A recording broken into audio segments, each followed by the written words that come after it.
I was standing at the stove, the hum of the extractor fan almost mocking in its steadiness, when my phone buzzed on the countertop. I glanced at the screen. Rochelle. It was Tuesday evening, the kind of ordinary weekday when dinner plans feel like a routine chore rather than a shared ritual. I lowered the heat under the pan, its edges of oil rippling like a captured storm, and picked up the phone. The message was short, almost clinical in its detachment. I need space. Don't contact me for a while. I'll reach out when I'm ready. The knife in my hand froze mid-chop. I watched the onion slice tremble, its layers suddenly transparent to my shock. No build-up, no argument beforehand, no late-night phone call thick with tension. Just this text, delivered with surgical precision. We'd been married 3 years, living together in the condo I owned, sharing breakfasts and bills and Sunday morning coffee runs.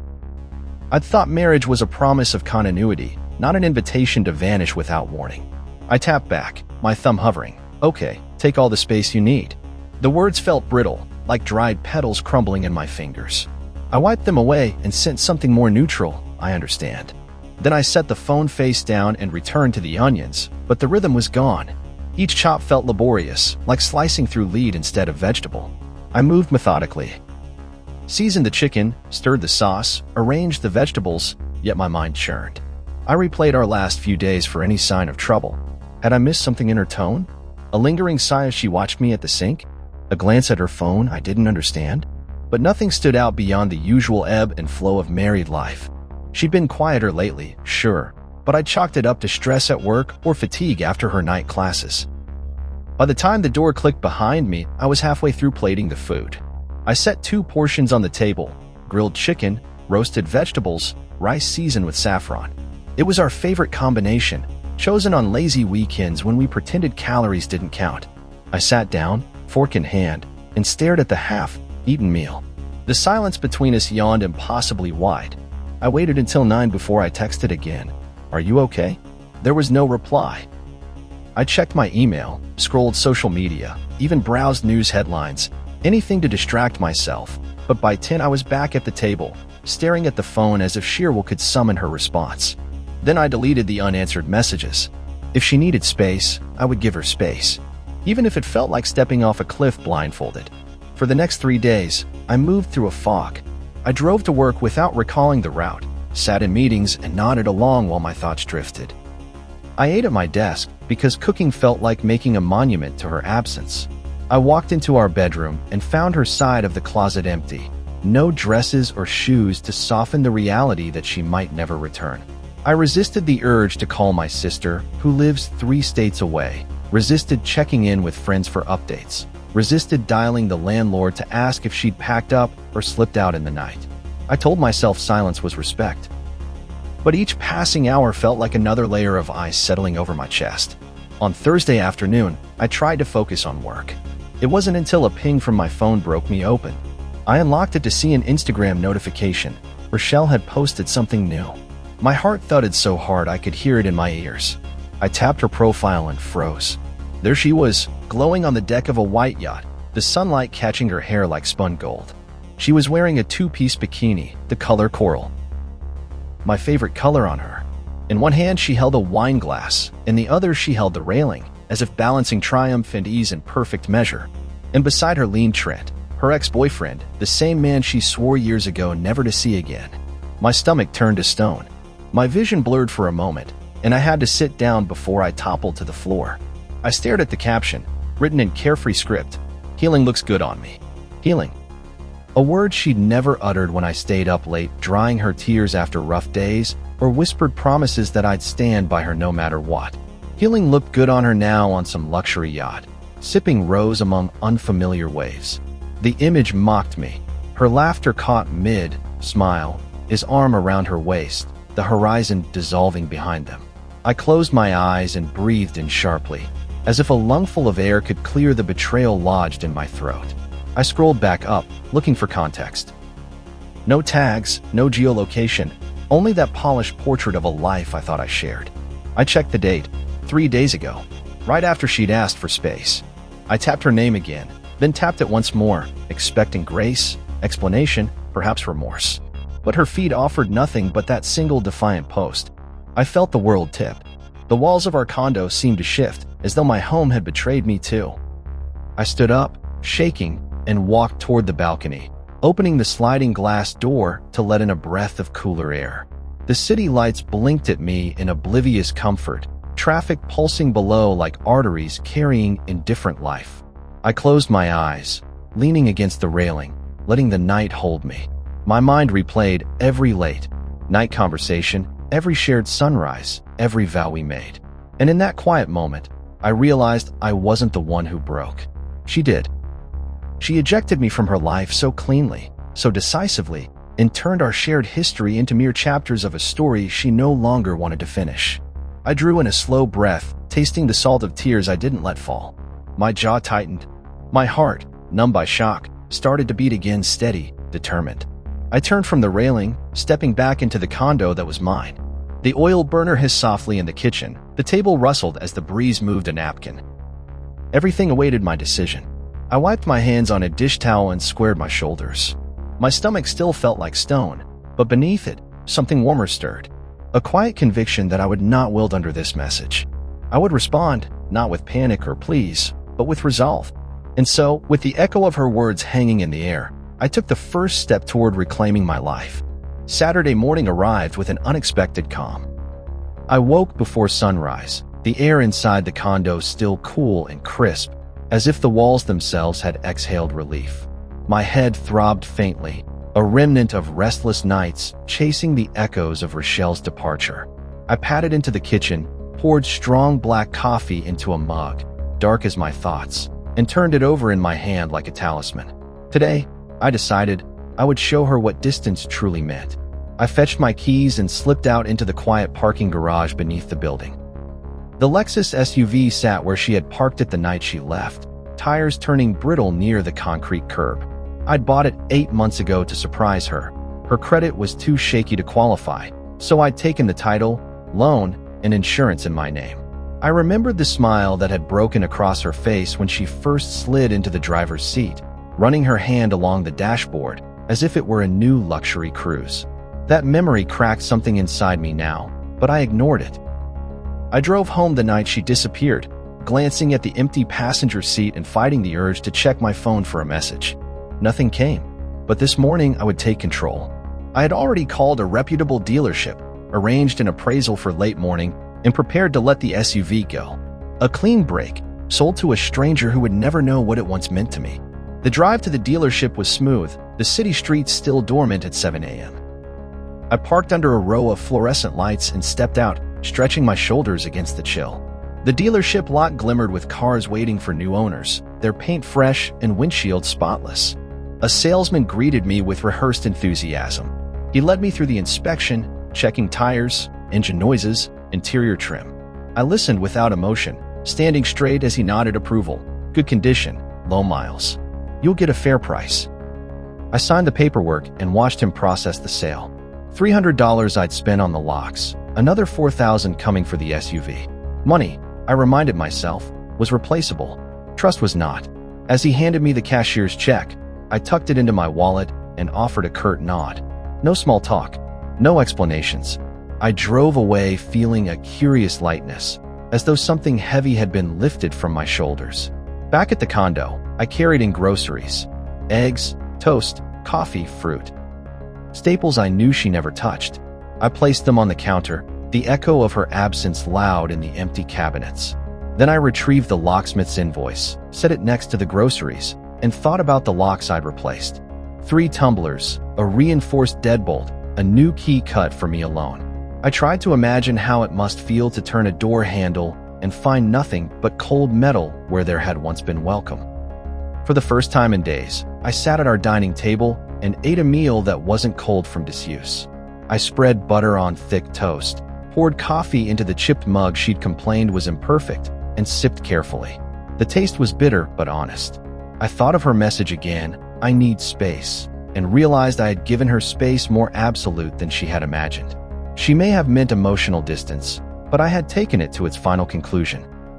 The condo, once shared, felt more mine than ever. I moved a chair to a new spot by the window, angled toward the morning light. I rolled up my sleeves and began clearing away remnants of our life together, cleaning out drawers, sorting stacks of magazines, folding her blankets, and placing them in a box to await collection. I made no attempt to hide this process. Every movement announced my declaration that this home would no longer accommodate absence. By noon, the empty box stood by the door. I texted Rochelle a single line. "Your things are boxed. Let me know when you'll collect them." Then I muted her number. No pings would break my silence. I poured another cup of coffee and settled onto the couch, feeling a calm I'd not known since that first message 3 days ago. The monotony of routine, of coffee and chores, seemed to steady my resolve. In the afternoon, I tackled more deliberate changes. I slid open the blinds in the living room, letting sunlight flood the corners of the space. I replaced the throw pillows on the sofa. Hers were bright floral patterns, mine were solid gray. I rearranged photographs on the mantle, landscape shots from my childhood instead of our wedding pictures. Each small act felt like laying bricks in a new foundation, one built solely on my terms. A knock at the door startled me around 3. I opened it to find no one, only a small box left by a courier. Inside lay a note from a mutual friend, Denise, offering help and understanding. I tucked the note into my pocket, grateful but not swayed. This was my journey. I closed the door and continued my work, dusting shelves, mopping floors, reclaiming every inch of space that had once held her presence. Night fell and I cooked again, roasted chicken, simple salad, glass of wine. I ate alone, unabashedly so, and the quiet no longer felt like an empty echo. Instead, it felt like an invitation to breathe, to exist without apology. I poured the last of the wine, swirled it in the glass, and raised a silent toast to the space I had created. Before bed, I surveyed the condo. The locks were changed. The car was gone. Her belongings waited for pickup. The apartment looked different, less like a halfway point and more like home. My phone sat on the nightstand, screen dark, its notifications silenced. For the first time since her message arrived, I felt in control of my own story. I lay down and closed my eyes, the hum of the air conditioner a lullaby of autonomy. Distance, I had learned, was not mere absence. It was the power to decide who belongs in my life. Rochelle had asked for space, and I had answered in full measure, carving out a life where I alone am the architect. As sleep claimed me, I understood that this distance was the beginning of something new. The reconstruction of my world, built on boundaries I set and respect I command. The knock came at 9:12 p.m., precise and insistent, rattling the newly reinforced deadbolt above my head. I was on the couch, phone muted and screen dark, finishing the last chapter of a novel I'd picked up at the bookstore to distract myself. The words on the page blurred as the pounding continued, adrenaline jolting me upright. My heart hammered against my ribs, each thump echoing how I felt about this entire ordeal, vindicated, yet wary of escalations. I rose and crossed the hardwood floor, pausing at the door to check the chain lock. It was a gesture of habit, a ritual of protection. I slid it into place and cracked the door open, keeping the chain latched. Rochelle stood on the threshold, silhouetted in the hallway light. Her thin skin glowed against the dark building corridor. She wore the same distressed jeans and a white blouse I bought her on our 3rd anniversary. Her hair was pulled back, unruly strands framing a face I recognized too well, wide-eyed shock giving way to anger. "Malik," she cried, voice catching with a tremor that seemed rehearsed. "My key's not working. What happened?" She took a small step forward, but I held the door firm. The chain rattled with her movement. I looked at her calmly, as though she were an unexpected visitor at my own front door rather than the partner who had ejected me from our life together. "I changed the locks," I said, voice level. "You wanted no contact." I honored that permanently. Her expression flickered, disbelief and outrage knitting her brows. She swallowed and raised her chin. "That was supposed to be temporary," she said. "I never meant you to lock me out forever." I leaned back, resting my shoulder against the door. The chain guaranteed neither of us would enter the other's space until I chose to remove it. "Your message said, 'Don't contact me for a while. I'll reach out when I'm ready.'" I respected that request in full. Her lips quivered. She raised her voice, demanding to know where the Lexus was parked. "You sold my car too?" she spat. The accusation landed like a slap inside my chest. I'd anticipated this, had prepared for every possible line of attack. "Sold it," I replied quietly. "I drove it to the dealership Saturday morning. Payment cleared. It was mine to sell." She blinked, as if expecting the car to suddenly reappear. "You can't do that," she whispered. "It's my car." "It never was," I said, and the words cut sharper than any knife. "I held title, loan, and insurance. Payments you made were for usage, not ownership. The sale is final." Her chest heaved. She reached out as if to push past me, but I tightened my grip on the doorknob. "Let me in," she demanded. "We need to talk." I shook my head and closed the door an inch, the chain catching with a metallic click. "This conversation ends here. If you want your things, send a pickup time by text. I'll leave them in the hallway." Her eyes brimmed with tears, angry, resentful, desperate tears that did nothing to soften the resolve I saw behind them. I felt a pang of guilt, but it was quickly replaced by a fierce pride in how far I'd come from the man who'd sat trembling at the kitchen table 3 days ago. She swallowed and covered her face for a moment, as though wiping away the illusion of control she'd held over me. When she lowered her hand, her sister Sierra appeared behind her, arms crossed, lips pressed into a tight line. Rochelle glanced back, blinking to compose herself. "Sierra?" I said, raising an eyebrow. "You must be here for backup." Sierra squared her shoulders and met my gaze. "You can't do this to her," she said, voice steady. "Change the locks and sell the car. This is her home."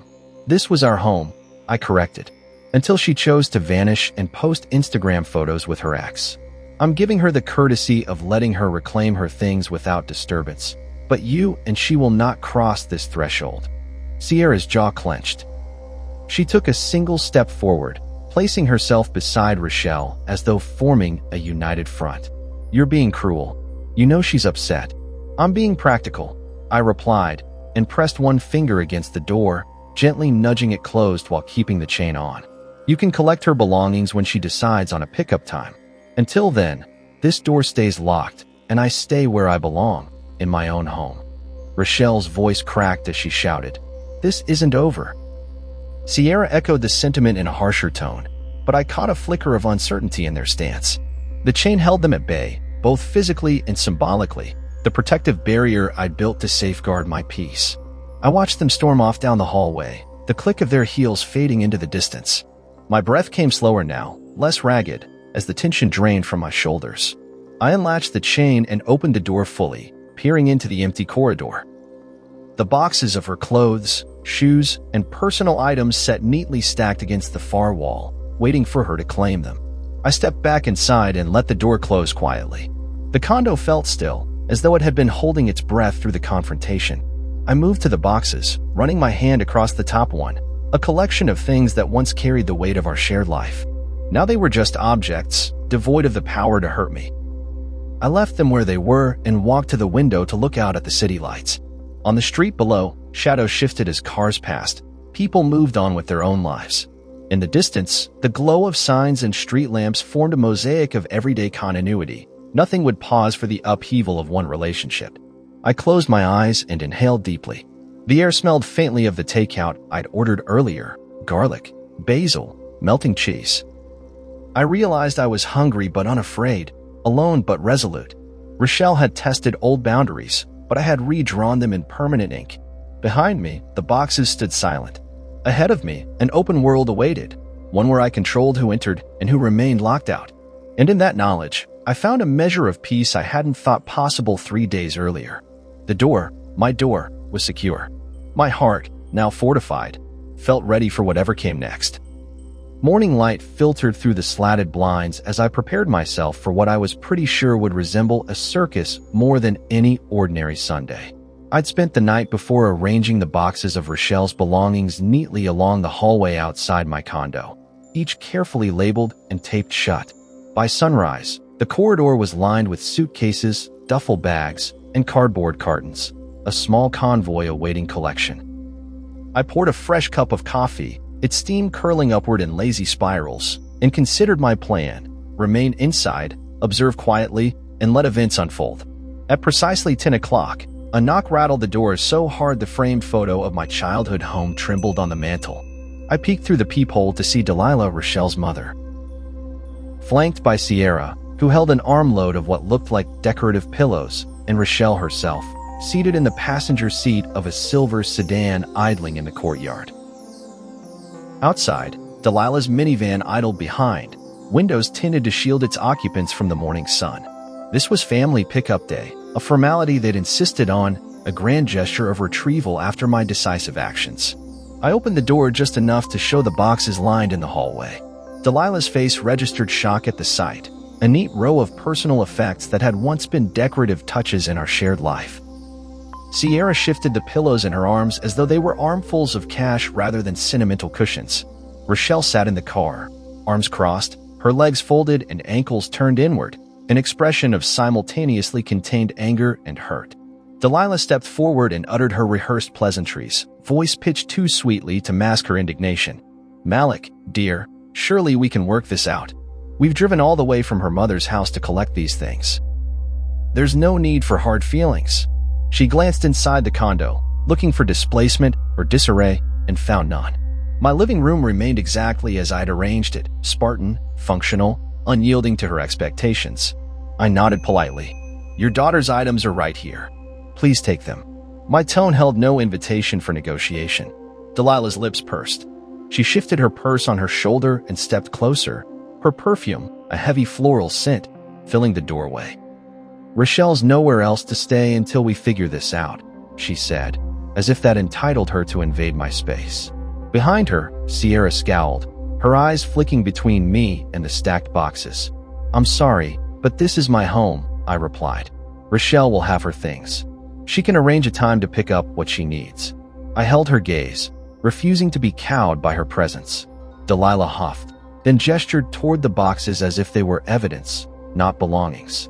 "Fine. But you must know how hurtful this is." She reached for the first box labeled clothes, and I watched as Sierra joined her, taking two smaller boxes, one marked shoes, the other accessories. Rochelle watched them select her items with an unreadable expression, neither relief nor regret. The hallway shrank as they carried the boxes out, the clicking of cardboard bottoms against tile echoing in the lobby. I stood just inside the door, hands tucked into the pockets of my jeans, heart thudding with a mixture of triumph and residual tension. It was strange. Watching them reclaim what they claimed was rightfully theirs didn't fill me with sympathy. Instead, I felt the weight lifting from my chest with every box removed.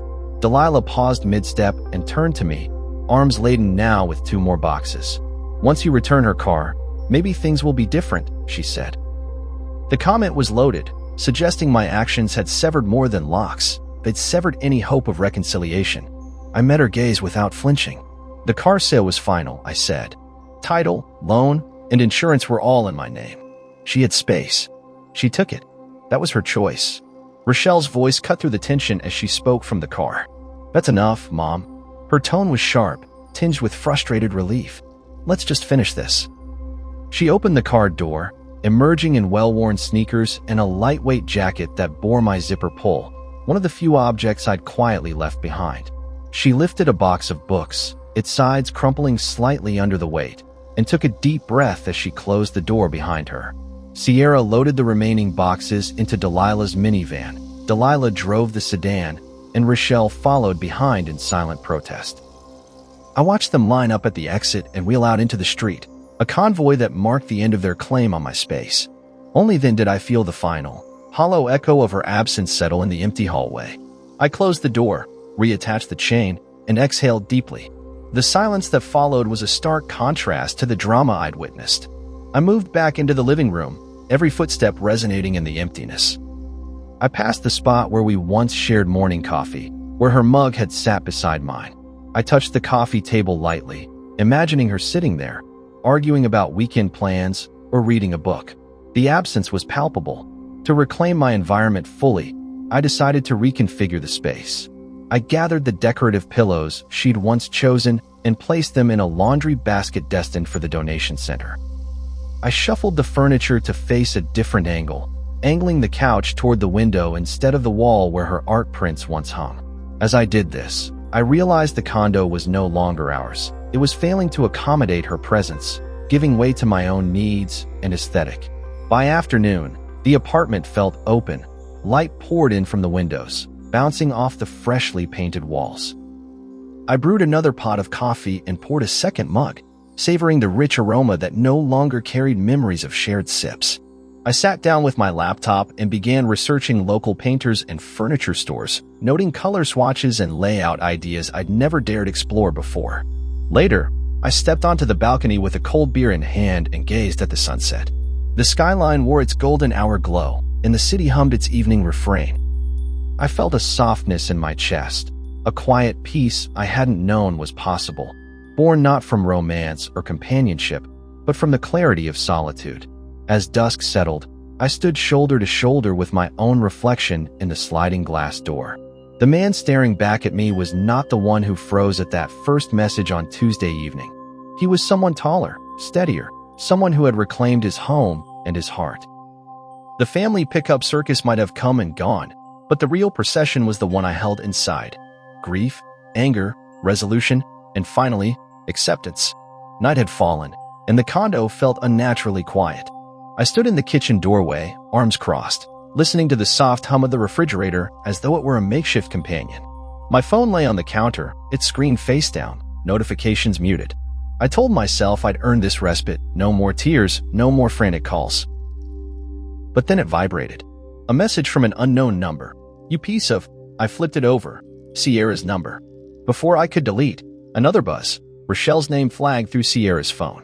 "You betrayed me," it read bluntly. I locked the screen and set the device aside. An hour later, the text came flooding in. First from Rochelle's number. "How could you? We had something real." Then from Sierra. "You'll regret this. Everyone's going to know what kind of man you are." Next, a new thread from her mother Delilah. "You've broken our family. You'll pay for this." They fired off messages faster than I could read them. I felt my chest tighten. Anger, irritation, grief. Old emotions I thought I'd processed. I reached for my phone and opened Rochelle's most recent text. It threatened legal action. "You're going to hear from my lawyer. I'm being advised to pursue emotional distress compensation." I closed the app and breathed out sharply. I hadn't replied. I didn't intend to. Silence had been my greatest ally so far. Moments later, the doorbell rang. I peered through the peephole. No one was there. A cardboard envelope lay on the welcome mat. I opened the door, hesitated, then picked it up. My name was scrawled on the front in spidery handwriting. Inside was a flyer, "Stop the Abuser," with Rochelle's picture beneath.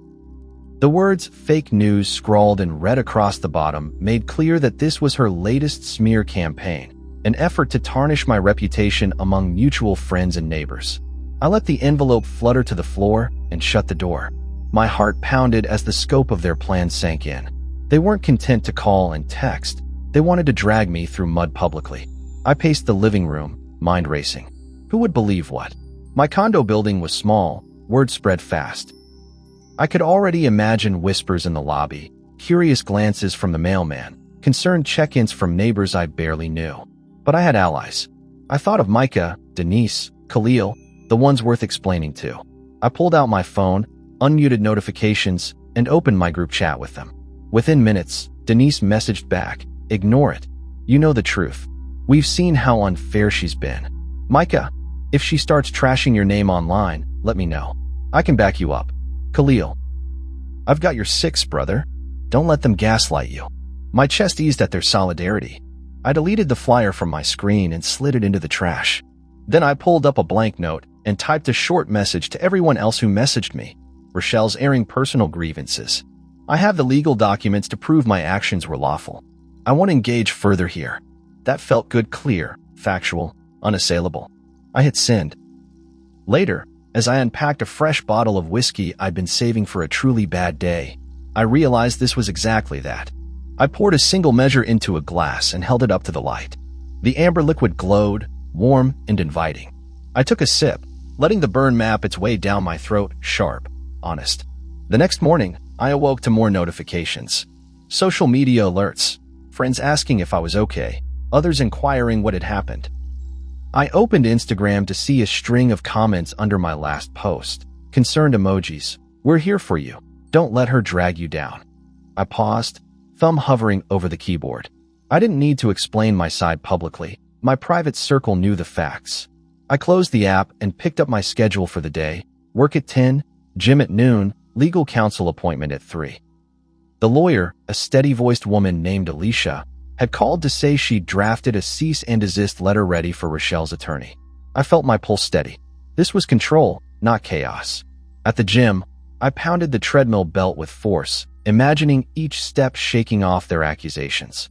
Sweat poured down my temples, cataracts of physical exertion washing away mental strain. I left the gym exhausted but triumphant, muscles pleasantly sore, mind clearer than it had been in days. Back at the condo, I showered and dressed for my meeting. I reviewed the cease and desist draft. It laid out timelines, legal precedents, and the consequences of further defamation. I added a note highlighting the flyer dropped at my door as evidence of continuing harassment. Satisfied, I printed copies and tucked them into my briefcase.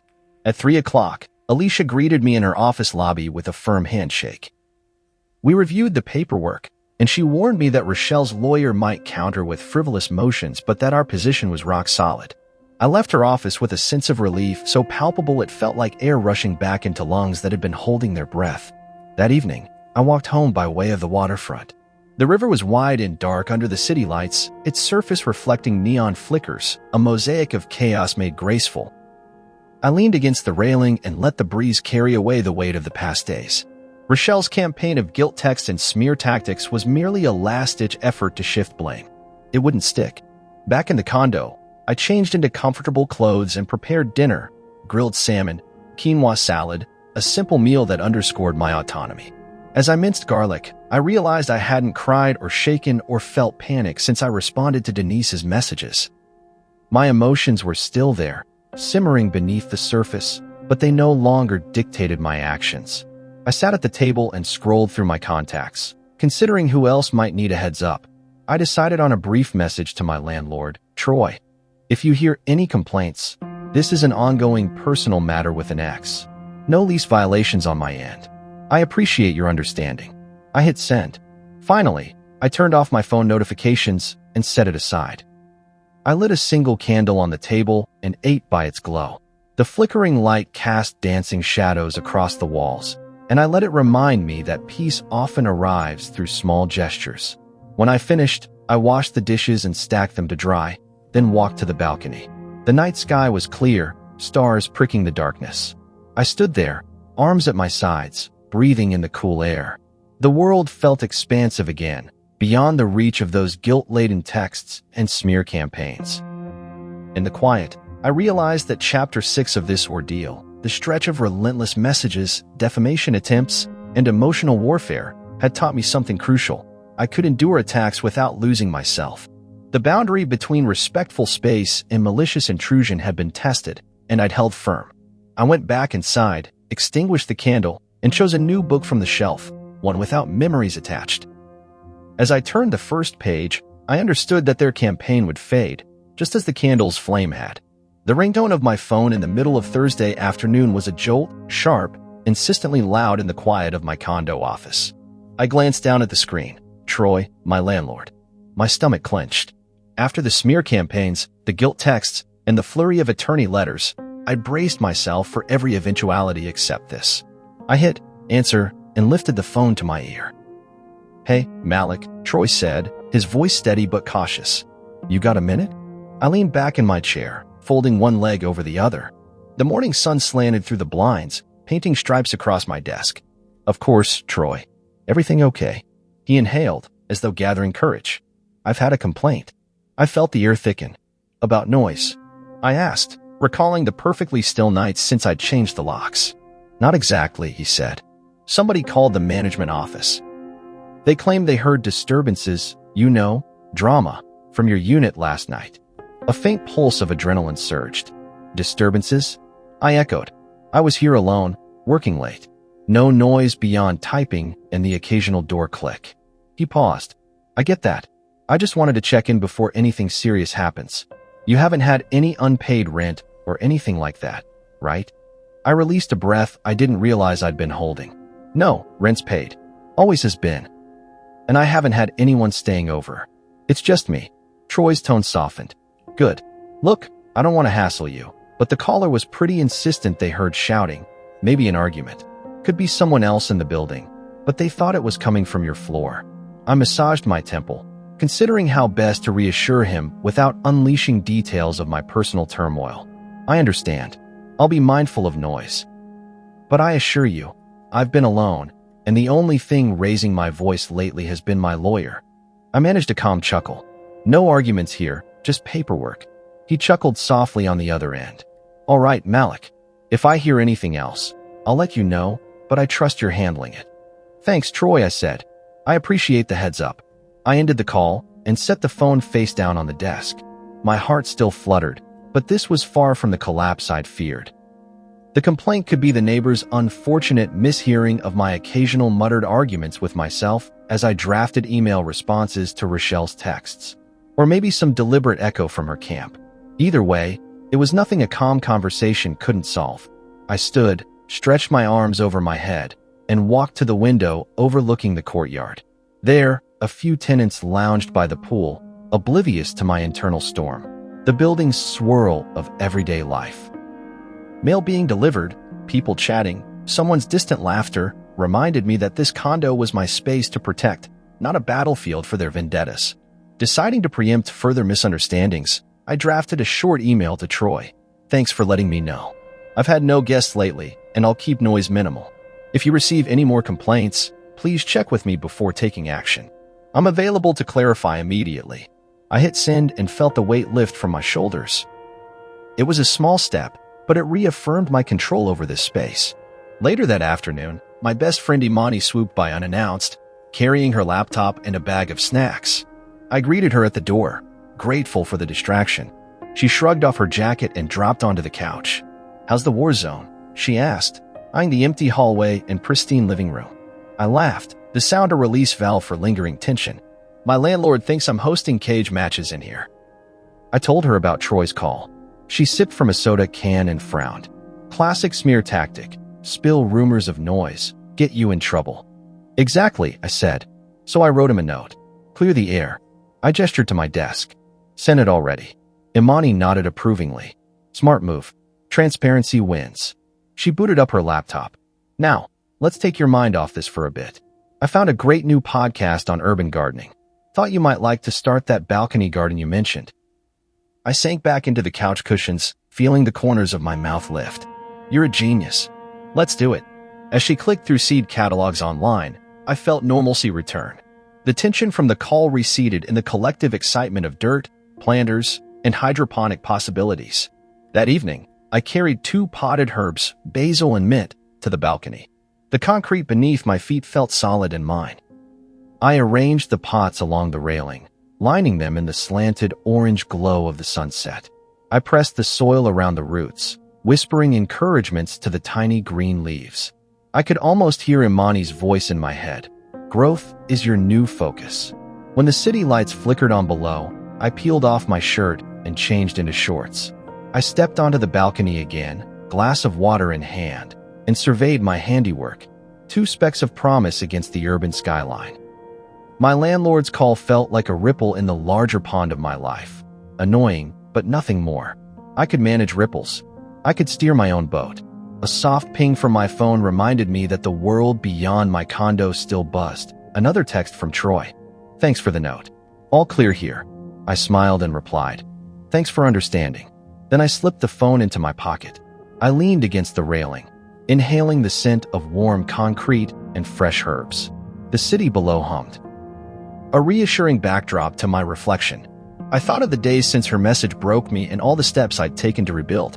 Changing locks, selling the car, standing up to her family, countering texts and smear flyers. Now, even the landlord complaint had been neutralized with honesty and a few typed sentences. I closed my eyes and let the breeze wash over me. The basil leaves brushed against my arm as though in greeting. I realized that I had moved from reactive to proactive. No longer at the mercy of her whims, but charting a course defined by my own decisions. It wasn't just about protecting my space. It was about cultivating it, nurturing life here, deciding what grew and what withered. As the night deepened, I stepped back inside, flicked on a lamp, and settled at my desk to draft an email to my team at work. Business as usual. The day's drama had come and gone, and now I was back in the driver's seat. I typed confidently, fingers gliding across the keys. A week passed. The text stopped. The call ceased. For the first time in what felt like a century, silence wasn't heavy, it was earned. I'd handled the emotional grenades, the social sabotage, and even the landlord. Curveball with more control than I'd thought possible. I was getting used to the quiet again, until the envelope came. It arrived in a plain manila package, thick and unnecessarily formal, dropped through my mail slot like an afterthought. I picked it up from the floor, thumbing the seam as I turned it over. No return address. Just my name, Malik Carson, typed in bold, sterile letters. That alone told me it wasn't from someone who cared about how I'd been. I didn't have to open it to know it was from Rochelle's side. Still, I did. Inside was a letterhead from a small-time legal office I recognized from Google weeks ago. One of those bottom-of-the-barrel shops that sold hope in hourly increments. Rochelle's name was listed as the aggrieved party. The letter was thick with exaggerated language, intentional infliction of emotional distress, conversion of property, financial exploitation. Then came the kicker. They were demanding $10,000 in damages, citing the sale of the Lexus SUV and pain and suffering caused by being locked out of the shared residence. I laughed, one dry, bitter exhale. Not from amusement, from disbelief. Rochelle had cried on yachts, posted thirst traps in designer swimsuits, and now wanted to rewrite history as if I had left her stranded barefoot on a dirt road. The letter tried to sound threatening, but it was poorly constructed. The lawyers cited vague legal concepts without actual case law, and their so-called evidence consisted of Rochelle's version of events, full of holes and missing context. I dropped the document on my kitchen table and poured myself a glass of water, trying not to let my pulse rise. But I was already reaching for my phone. Alicia, my lawyer, answered on the third ring. "I've been expecting this," she said, not missing a beat. "Send me the letter. I'll respond by morning." I scanned it and hit send. By noon the next day, she had already fired back a response, calm, concise, and crushing. She attached copies of the Lexus title and sale documents, bank statements proving I paid for everything, and screenshots of Rochelle's healing Instagram post with Trent. Most importantly, Alicia included a cease and desist warning. Further harassment, defamation, or legal posturing without merit would be met with a formal restraining order and a civil counterclaim. 2 hours after that, Alicia called me again. "It's handled," she said. "I doubt they'll respond. That letter was a scare tactic. They've got nothing."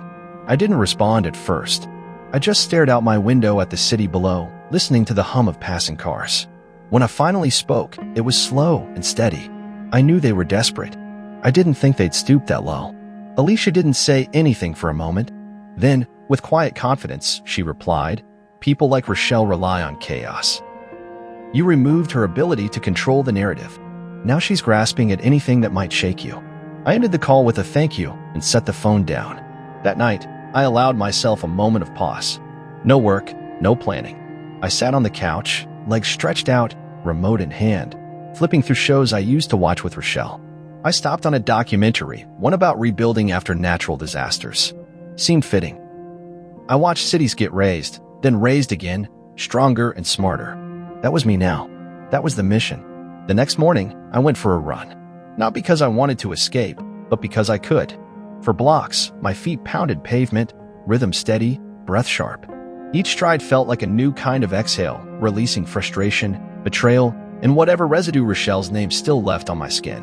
When I returned, the manila envelope was still on the table. I picked it up and tossed it into the trash with deliberate ease. The sound it made hitting the bin was small, but final. I wiped my hands as if removing her touch from the air. That evening, Imani came by again with takeout and a mischievous grin. "Heard from your ex's lawyer yet?" she asked, dropping a brown bag on the counter. "Yep," I said, pulling out plates. They swung. Missed. Alicia knocked them back into last Tuesday. We ate on the balcony, the city pulsing beneath us like a heartbeat. I told her about the letter, Alicia's clapback, and the eerie silence that followed. Imani shook her head and said, "She's out of ammo, Malik. Her only weapon now is nostalgia. Don't let it get to you." "I won't," I said, and I meant it. Later that night, I sat in bed, lights off, the room quiet except for the gentle buzz of the city outside. I thought about all the energy Rochelle had poured into trying to flip the story. How none of it worked. She'd underestimated me, thought I'd fall apart without her. But I didn't. I adapted. I fortified. The legal letter was supposed to scare me. Instead, it reminded me that I had the facts, the documentation, and, more than anything, the will to protect my peace. Rochelle's world operated on impulse and vanity. Mine? Now it ran on boundaries and truth. As I turned off my phone for the night and slid it onto the nightstand, I smiled for the first time in days. It wasn't a gloating smile. It was the quiet kind, the kind that comes when you know you've survived something built to break you. She tried lawyers. I had the law. She tried manipulation. I had clarity. She tried to rewrite the story. I lived the truth. And that made all the difference. I don't know who told me first. Maybe it was Micah, or Denise, or someone's shared story on Instagram that flicked past my screen like an afterthought. But the whispers started trickling in. Rochelle was back in her hometown. The news wasn't official. There wasn't a big announcement or tearful post. Just a slow erosion of her presence here, her social media going quiet, her name disappearing from the local circles we used to float in. And then a tagged photo in her cousin's story, her face barely visible in the background of a family barbecue 2 states away. A far cry from the yacht and the wine and the healing she once flaunted. I sat in the living room, phone in hand, rereading a message from Denise. She's not with Sierra anymore. Word is, they got into it over rent. Rochelle was freeloading. Sierra snapped. I couldn't help it. I laughed. Not out of cruelty, but because of the irony. Rochelle, who once scoffed at small-town living and said she'd never go back to that place, was now back in the very town she swore she'd escaped. All that running and posturing, all that staged independence and strategic silence, had looped her right back to where she started. I heard she tried staying with Sierra for a week. That lasted 5 days. Sierra wasn't built for martyrdom, and Rochelle wasn't built for humility. The story goes that Rochelle refused to split bills, hogged the bathroom, and treated the apartment like a hotel with room service. Sierra kicked her out one morning after a blow-up involving spilled wine, a broken vase, and Rochelle insisting she'd earned her rest. No Jordan, either. The second Rochelle came back from her healing trip and found her car gone and my number blocked, he started to vanish too. She tried texting him, then calling, then tagging him in posts. Eventually, she deleted the photos they'd taken on the boat, the ones where she leaned against his chest like she was finally free. But the damage was already done. And Jordan? He was never built for storms, just good weather. And her job? Last I heard, her supervisor had a quiet talk with her about showing up late, missing deadlines, and looking distracted. Without a car, Rochelle was relying on ride shares and borrowed grace. But that runs out quickly when you're unreliable and surrounded by coworkers who don't care about your sob stories. I imagined her sitting on her childhood bed, the posters long gone, the wallpaper faded. I pictured her scrolling through old pictures of us, looking for a version of herself that still held power. But that woman didn't exist anymore. Not here, not in this life she tried to rewrite and failed to protect. Meanwhile, I was thriving. Quietly, intentionally.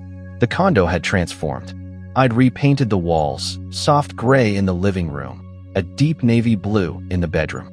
I replaced the throw pillows with ones I actually liked. Bought myself a new rug, a small record player, and a few vinyls that filled the silence with soul and smooth jazz. My mornings were mine now. No passive-aggressive sighs, no silent treatments over imagined slights. Just sunlight, black coffee, and peace. Imani came by with paint supplies one weekend, and we tackled the balcony like it was a project that mattered. She laughed when I picked out plants I couldn't pronounce and teased me about Googling low-maintenance greenery. But when we finished, it looked like a sanctuary. One evening, Khalil and Denise came over. We cooked, talked, and sat on the balcony until midnight, trading stories and sipping whiskey. I told them everything. How Rochelle had filed that absurd claim, how Alicia had obliterated it, how the silence afterward had been the loudest victory I'd ever experienced. They listened, not with pity, but with admiration. She thought you'd fall apart, Khalil said, swirling his glass. But man, you built a whole new version of yourself. She burned her bridge, and you paved a damn highway. That line stuck with me, because it was true. Rochelle had assumed I'd wait, that I'd crumble, that I'd chase her, beg for clarity, or offer up some pathetic olive branch after she ghosted me and flaunted another man like a trophy. She wanted to test the water and come back to find the same man standing on the same dock. But I wasn't there anymore. I'd drained the water, burned the dock, built a better home inland, surrounded by good people and better choices. One night, I checked her social profile, curiosity, not weakness. It was private now. The glowing captions were gone. The yacht posts deleted. Her last photo was a quote. Sometimes you don't realize how much you lost until the silence hits. No comments. No likes. I locked my phone and placed it face down. She wasn't wrong. Silence hits different when you've burned all the voices that cared. The next morning, I drove to a nearby trailhead just outside the city. Hiked 5 miles to the overlook. The sky opened up there, and the world felt wide, like nothing and everything all at once. I sat on a flat rock, letting the wind wash over me, and thought about what it meant to move on. Not just emotionally, but spiritually, mentally. To move on doesn't mean erasing what happened. It means growing taller than it, stronger, more precise. It means knowing that sometimes the best closure is your own peace. Rochelle may still be telling stories, spinning her grief into a narrative that paints her as the abandoned one. Let her. Those who matter know the truth, and those who don't matter. I had nothing left to prove. She lost the comfort she thought she could leave and reclaim at will. I gained a foundation she never valued. And as I stood on that overlook, sun cutting across the valley below, I realized I no longer needed to check if she was okay. She made her choices. So did I, and mine finally felt like home. 2 months later, I stood in the center of my living room, a paint roller in one hand and silence wrapped around me like a warm shawl. The walls were no longer the soft beige Rochelle had insisted on, the ones she said made the condo feel more romantic. Now, a calm, smoky gray stretched from floor to ceiling. It wasn't romantic. It was peaceful. And it was mine. The condo looked different, not just because of the paint, or the new furniture, or the strategically placed plants I'd learned to keep alive. It felt different. It pulsed with a quiet dignity that had taken weeks to rebuild. Gone were the scented candles I never liked. Gone were the floral print pillows, the motivational wall art, the decorative trays that served no purpose. I'd cleared the space of her taste, her presence, and, most importantly, the energy she left behind when she walked out with a text and returned with an Instagram scandal. The floors were clean. The air was clear. My name was on the lease. My hand had picked every item in the space, and there was no one left to ask for permission. That was what peace looked like, not perfection, but autonomy. I stepped back and admired the TV stand I'd assembled the night before. Sleek, black metal with wooden accents. Minimal. Sharp. The old one, a white and gold piece she'd begged for on her birthday, was long gone, donated to someone else's story. I mounted the flat screen above it, placed my Bluetooth speakers on either side, and queued up some Coltrane. The jazz filled the room slowly, like steam rising off fresh coffee. I sank into the leather armchair I'd picked up from a warehouse sale and let the saxophone notes drift over me. It felt like exhaling after holding my breath for years. I hadn't heard from Rochelle since her legal attempt fizzled out. Not a text, not a call, not a knock at the door. Silence. And yet, I knew that silence wasn't peace on her side, it was shame. Maybe regret. Maybe the weight of realizing that the backup plan she tried to keep warm me had cut the power and closed the door. It wasn't just the locks that had changed. It was me. The man she once left standing in the kitchen, holding his phone and blinking at a text that tore his world apart, was gone. In his place stood someone firmer, clearer, less eager to rescue anyone who wouldn't swim on their own. I respected her request for space, and I gave it to her. In abundance. Infinity, even. She once told me, early in our relationship, that the reason she loved me was because I made her feel anchored. But what she really meant was she loved the idea of security, not the responsibility it came with. She wanted the benefits of being loved without the work of staying loving. And when it got hard, she left, easily, quietly, selfishly. That was the thing that stayed with me the longest, not the betrayal, not the yacht photos, not the ex-boyfriend in her stories. It was the ease. How simple it had been for her to step away from what we'd built. As if our vows were receipts she could throw out after the return window passed. But now that he's worked both ways, I was done reminiscing. I didn't replay conversations anymore. I didn't stare at old pictures. The reminders that used to sneak up on me, the scent of her perfume on a blanket, the voicemail I forgot to delete, the shoe she left behind in the back of the closet, they were gone. Every single thread connecting me to her had been trimmed with care and finality. A soft knock at the door made me pause the music. I opened it to find my neighbor, Mrs. Green, standing there with her usual warm smile. She held a plate of cookies wrapped in plastic. Just wanted to say it's been so quiet next door lately. Peaceful.